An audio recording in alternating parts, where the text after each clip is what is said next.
United States has dramatically escalated its military posture against Iran in the past 72 hours. Dozens of additional advanced fighter jets, F-22 Raptors, F-35 Lightning IIs, and F-15 E-Strike Eagles have surged into the region, along with heavy munitions flights and tanker support. The Pentagon is now openly preparing strike packages that range from limited precision hits on nuclear and missile sites to broader sustained air campaigns lasting weeks if nuclear talks collapse.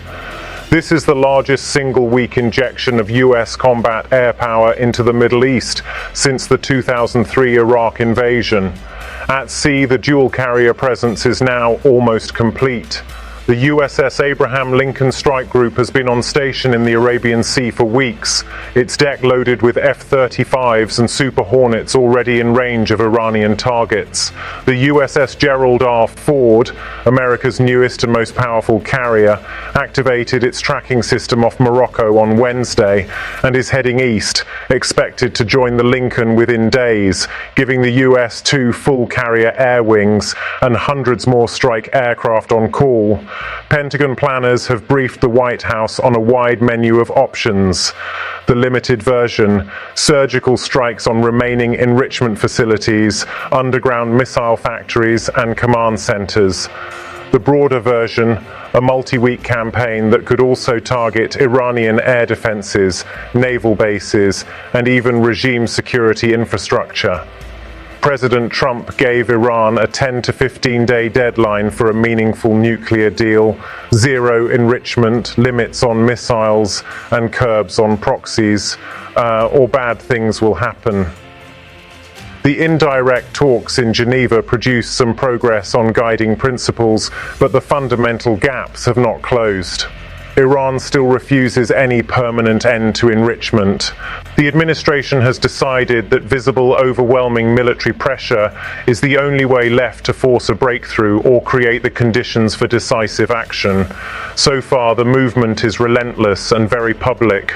Flight trackers have logged more than 50 additional fighters crossing the Atlantic or repositioning from Europe in recent days.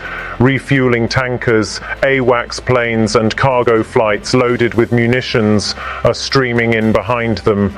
Bases in Jordan, Qatar and the UAE are swelling with new aircraft and personnel. The Lincoln is fully operational.